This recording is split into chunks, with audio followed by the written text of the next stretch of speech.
Hello students, good morning. Students, in the previous chapter we have studied natural resources and its type. And in this chapter we will study a natural resource type, abiotic resources, which is land, soil and water. So first we will discuss land resource. Land resource is the most important resource upon which all human activity is based on. Land, you know what is land? And land is used for growing crops, building houses, constructing roads, and almost all human activities related to food, shelter, and clothing take place on land. Then the next topic is land use. So there is a particular land use pattern for the utilization of land by the humans, and the study of land use pattern is important for the economic planning of nation. The utilization of land is determined by the physical factor as well as the human factors. So what is physical factor? Physical factor means the physical feature of a land, like relief, soil, climate, availability of water. So what is relief? Relief is the physical feature of a land, means what type of physical feature is there of that particular land. According to that, the land use pattern is used to utilize that land. So the relief can be of different types like mountains, plateaus, plains. Mountainous regions are used for the different purposes, like herbs can be found there, hydro power plant can be made, as well as it can be used for tourism and recreation. Recreation means for entertainment. And if the physical feature of a place is plateau, then different type of minerals are found in plateaus. If plain is there, then the plain area is highly useful for human beings. For industries, it is good. For habitation, the plain area is good, as well as for growing crops and other human activities. Plain is better than any other relief for human beings. So relief also matters for a land use. Then the second one is soil. There are different types of soil are there, as fertile soils are good for agriculture and infertile and sandy soils are left as waste or grazing lands. Sometimes it is left as waste and sometimes it is used for some other industries or some other purposes. Then the next one is climate. Climate is also a very important factor for the land use. If the temperature is too high or too low, in both the conditions, the agricultural activities as well as the other economic activities are not possible. And that's why the subtropical and mid-latitude zones are more suitable for land settlement and economic activities. Subtropical land means the area after 23.5 degree north to 66.5 degree north, as well as in the south also after 23.5 degree latitude to 66.5 degree latitudes. These areas are good for economic activities as well as suitable for settlements. Then the next one is availability of water. Regions of very high or very low rainfall are not well suited for most economic activities. It means that the regions where there is too much rainfall, like Cherrapunji, or where there is very less rainfall or no rainfall, like Sahara deserts, Thar deserts, these places are not suitable for most of the economic activities. Now come to human factors. What are the human factors which affect the land use pattern? In human factors, first one is population. Children, if an area is densely populated, so that area can be used for economic activities, like industries can be installed there. And if an area is there which is sparsely populated, thinly populated, and there is enough land for agriculture, so people can practice agriculture there. They can use the land for growing crops. Then technology also plays an important role in the land use pattern. Suppose a land is there which is rich in minerals, but people do not know the technology to take out the minerals from that land, so it can be used for any other purposes like growing crops or for residential use. Now children, the next one is private land and community land, ownership of land.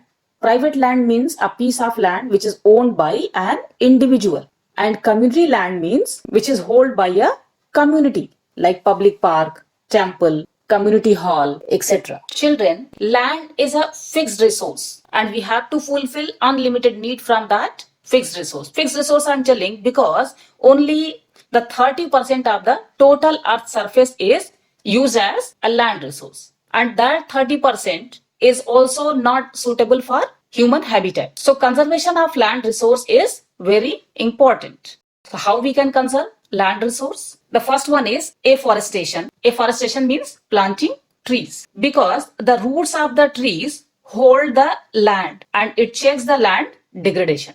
And land reclamation is also there. Land reclamation means to make new lands with the help of reclamations and also to make barren land fertile with the help of techniques. Also check on overgrazing, that animals should not overgraze on a land because while grazing, animals remove the topsoil of the land which makes the land infertile. So these steps can be taken to conserve land. The next topic is soil. So what is soil? Soil is the uppermost layer of the earth crust. This layer is made up of organic matter, weathered rocks and minerals. Soil is a very important resource as plant, animals and human being is directly or indirectly depend on soil. Agricultural production is mainly depend upon the fertility of soil. Children, sometimes land and soil is used as synonyms, but soil is a subdivision of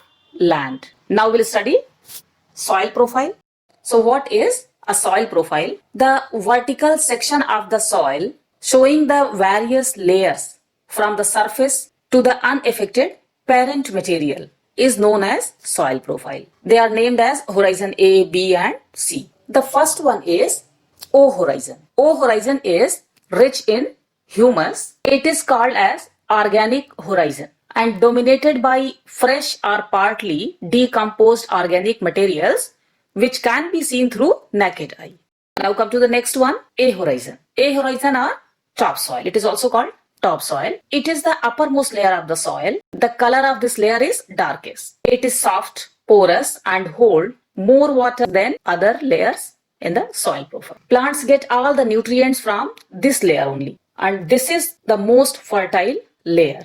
Now the next one is B horizon. It is just below the topsoil. It contains a very little amount of humus. It contains more sand particles and more compact than topsoil. And also it has very little living organism. Now come to next one, C horizon. Below the subsoil, these rocks are rich in minerals. This layer is harder than A and B horizon. Below this rock, bedrock is found, which is unweathered or not broken, and that's why it is called bedrock. Now the next topic is soil character and formation. Children, before explaining this soil character and formation, I will explain you weathering because every now and then you will get this word in this chapter. Weathering, as it is clear from the word that it is related to weather. Weathering means the breaking down of rocks into smaller pieces by the wind, temperature, frost, plants, animals and human activities.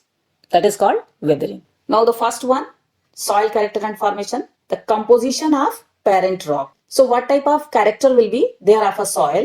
It is determined by the composition of parent rock. So parent rock determines color, texture, chemical properties, minerals, etc. of the soil. The thickness of the layer of the soil is depend on the time period for which the parent rock have been exposed to weathering. So time also matters in the formation of soil. Now the next one is climate. Temperature and rainfall influenced the rate of weathering and in this way determined the rate of the soil formation. Topography or relief also influences the soil formation. As we can see that in the plains, the thick layer of soil is found, but in the hilly areas, the soil washes down as fast as it forms. And that's why there is a thin layer of soil and immature soil is found. Now the next one is living organism.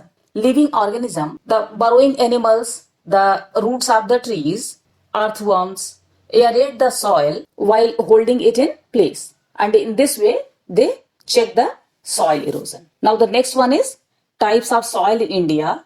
There are different types of soil are found in India, which is good for different types of crops. Now the next topic is loss of soil.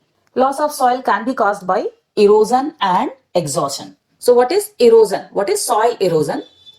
Soil erosion means the removal of the uppermost layer of the soil which is fertile by wind, rain, etc. Then soil exhaustion, when soil becomes deficient in nutrients due to improper cultivation techniques like overcropping, multi-cropping, shifting agriculture, etc. Then it is called soil exhaustion. Now, as we know that soil is very important resource, then how soil can be conserved? So, in the next video, we will study about the conservation of soil.